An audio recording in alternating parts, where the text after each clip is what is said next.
The morning of March 2nd, 1971, dawned crystalline and hot at La Chorrera. It was the much-anticipated day when Eve, Dennis, and I would at last be able to take possession of the house in the forest that was now finally vacated. There was more than the usual amount of excitement associated with our frequent moves this particular morning. For 3 days, Dennis had been saying that the energy of the phenomenon we were involved with was so great that we should not go any further unless we had the greater isolation that the forest house provided. In all of this recent surge of speculation, our original ethnobotanical intentions had not been completely forgotten. Far from it. Our immediate intent was to use ayahuasca as an MAO inhibitor and a problem-solving drug, and to brew and take the Banisteriopsis caapi that Eve and I had gotten from Basilio a few days before. Our move began shortly after dawn in order to avoid the heat of the day. The trek to move ourselves and our equipment to the new home involved going through the pastures, which we had not seen since our mushroom experience 2 days before. The Stropharia seemed to be everywhere. There seemed not to be a cow pie without its golden flush of perfect mushrooms. I promised myself that as soon as we had squared away the new hut and otherwise settled in, that we should again take the mushrooms. As it happened, Eve and I spent the rest of the day following the move, clearing the ground around the hut and pulling large tree roots out of the sandy soil and stacking them in the sun to dry out and serve as the fuel for the fire we anticipated building in order to brew up our yahe. We seemed to glory in physical exertion. Energy and light seemed to fill everything. Dennis, who had been rather withdrawn and snappish with everyone since his experience and its mixed reception, had wandered down the forest trail in the direction of the Witoto village 13 kilometers away. He had taken his notebook. In the middle of the afternoon, he returned. He was very excited, and he had completed writing out the preliminary notes for what became the experiment at La Chorrera. It was the only written record of his ideas that was actually made at the time, and as such is the only piece of written primary evidence that we have about how we both viewed what we were doing as we were doing it. These notes do not, of course, represent the final form of our theorizing about these matters. Refinement of these ideas has been constant since their creation. These notes are not to be taken at face value at all. The scientific basis of our work is elaborately described in The Invisible Landscape. That work represents our considered composite opinion as of 1975. The present work is the story of the growth of those ideas through time and shows the fallacies and myths spun into the fabric of the first conception of these ideas. But how complete the vision was and how finely worked its detail, the working understanding that is represented in these notes of my brother's, are the operational basis of the effect that we did trigger on the 5th of March. His notes were our working myth, and they did have great effectiveness. They are not, however, for the reader faint of heart. They are like the words of a magical incantation. Magicians will wish to linger over them. The rest of us might wish to skim over them and hurry on with what is, even without the theory, a ripping good story. 2 March. Further experiments with the audio warp phenomenon yesterday raised some interesting new questions and enhance our ongoing understanding. I chose the term audio warp because my experience thus far, coupled with what I have been told, leads me to believe that this all has to do with vocally generating a specific kind of energy field which can rupture three-dimensional space. I do not understand if the field is electromagnetic, but it seems to bend space in such a way as to turn it upon itself through a higher dimension. Here is how it is done. One must take enough psilocybin to allow the sound to be audible. This sound we understand to be the ESR of the resonating psilocybin alkaloids within the mushroom. The presence of rapidly metabolizing high-energy tryptamines within the yahe acts as antenna that sensitizes the neural matrix to the spin resonance energy of the Stropharia psilocybin. It is this principle that allows the signal to be made audible. It must then be amplified via the tryptamine admixture antennas to what is felt to be its fullest amplitude. Then, via vocal sound, this energy is placed into the harmine complex within the body and within the mushroom, which has been, in some small part, cooled to absolute zero, the temperature at which molecular vibration ceases through absorption of the psilocybin ESR pulses. Once this ESR wave has been audially detected, it will be possible to amplify it within the neural circuits by channeling it through the harmine complex. That is, by imitating the psilocybin ESR with the voice, causing the amplified sound to strike a harmonic tone with the harmine metabolizing in the brain, thereby exciting the harmine ESR. Since harmine complexes are merely further down the same biosynthetic pathway that converts tryptophan into psilocybin, it is possible to consider the ESR tone of psilocybin as a harmonic overtone of harmine and vice versa. Using harmonic overtones, it is possible to sound a tone which will cancel one or more of its octaves reflected in harmonic scales above and below it. This is easily demonstrated on a cello. Suppose a tone, say the open string A, is sounded. The sound is a wave vibration of air molecules caused by the string, which acts as a resonator. The tone is heard most loudly in the key in which it was sounded, but it also sounds every other key of A in the octaves above and below it. It is possible to cancel out the original tones by touching the string very lightly at certain harmonic points. When this is done, the overtones in the higher and lower registers become audible.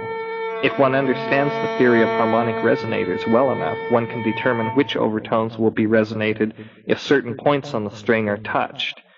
When this understanding is applied to molecular ESR resonation, it remains essentially the same in principle. When the ESR tone of the psilocybin is heard via tryptamine antenna, it will strike a harmonic tone in the harmine complexes being metabolized within the system, causing its ESR to begin to resonate at a higher level. According to the principles of tonal physics, this will automatically cancel out the original tone, that is, the psilocybin ESR, and cause the molecule to cease to vibrate. However, the ESR tone that sustains the molecular coherency is carried for a microsecond on the overtonal ESR of the harmine complex. This leaves the momentarily electrically canceled and superconductive psilocybin suspended in a low-energy electromagnetic field generated by the harmine ESR. In so doing, it will regain its original, but now superconductively amplified ESR signal, which will permanently lock it into a superconductive state. As this phenomenon proceeds, it will automatically trigger the inverse of the initial process. The psilocybin superconductively charged by mind will harmonically cancel the ESR resonance of the harmine within the brain. The energy of the harmine psilocybin complex ESR will be absorbed instantly into the matrix of the mushroom. This will cause these molecules, metabolizing within the body and bonded to neural DNA, to instantly drop to absolute zero. Clearly, this harmine psilocybin DNA complex must immediately separate itself from the cellular matrix. There is great danger at this moment, but pathways exist to deal with it. We will find that these molecules condense out of our bodies accompanied by a sound. This sound will be the harmonic ESR tone of this complex, amplified superconductively and broadcasted frozen into the superconductive matrix of the mushroom. The superconductively charged psilocybin acts as an antenna which picks up the amplified ESR signals of the complex and condenses vibrational signals into a superconductive matrix. The opus can now be briefly summarized. The mushroom must be taken and heard. The yahe must be taken and charged with the overtonal ESR of the psilocybin via voice-imparted amplified sound. The ESR resonance of the psilocybin in the mushrooms will be cancelled and it will drop into a superconducting state. A small portion of the physical matter of the mushroom will be obliterated. The superconductively charged psilocybin will pick up the ESR harmonic of the yahe complex. This energy will be instantly and completely absorbed by the higher dimensional tryptamine template. It will be transferred to the mushroom as vocal sound and condensed onto the psilocybin as a bonded complex of superconductive harmine psilocybin DNA.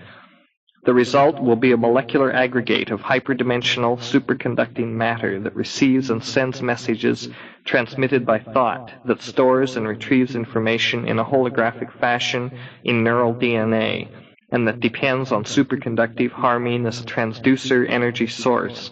and superconductive RNA is a temporal matrix. This aggregate will be a living and functioning part of the brain of the molecular singer who creates it. It will be composed of higher dimensional matter, that is, matter that has been turned through the higher dimension via the process of canceling its electrical charge with a harmonic vibration, transmitting that vibration across space from superconductive transmitter to superconductive receiver, and then recondensing that vibration onto a superconductive template, the charged psilocybin in the mushroom, until the harmine psilocybin DNA complex condenses into a superconducting molecule. A molecule that is hyperdimensional matter would, by this theory, remain so as long as it remains in a superconducting configuration, probably forever, since it is powered by its own ESR energy. It will then be responsive to commands via endogenous tryptamine ESR, thoughts. It will be keyed into our collective DNAs, and it will contain harmine as a superconductive transceiver and power source. It was his idea, and it seemed to me a magnificent one, that the body is like an undiscovered musical and scientific instrument whose potential lies all around and within us, but of which we are unaware. He said that the mind, through an act of will, could use the singing voice to interact with the brain as though it were a color organ and a holographic library all wrapped into one. Dennis pointed the way toward a kind of Orphic science where the great advances would be made using only the interaction of the quaternity of singing voice, mind, brain, and imagination. More, however, than a chant-induced collective synesthesia was promised. He was saying that the laws of acoustics and low-amperage bioelectrical phenomena could be manipulated to give the experimenter a doorway into exploring states of matter and realms of physics of high energy and low temperature that are currently, at least, supposed to be the exclusive province of researchers totally dependent on extremely technically sophisticated and powerful instruments. It became possible for a moment to dream that the powers of shamanism derived from a millennium-old knowledge of microphysics and bioelectronics that was actually far in advance of our own. Perhaps the shamanic traditions of this planet are the keepers of a path of understanding that uses the human body, brain, mind as its cutting edge, and which leaves the present state of the art which our own scientific method has achieved a very poor second.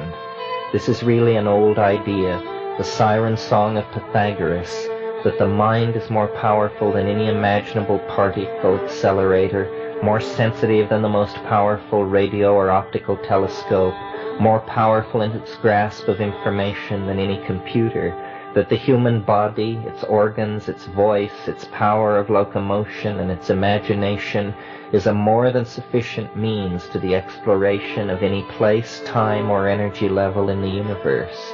It was this idea that he would set out to prove, to realize in the actual hardware of this dimension a roving lenticular vehicle which he was convinced could be generated out of his own body DNA and things present at hand in the Amazonian environment, the mushroom and the ayahuasca.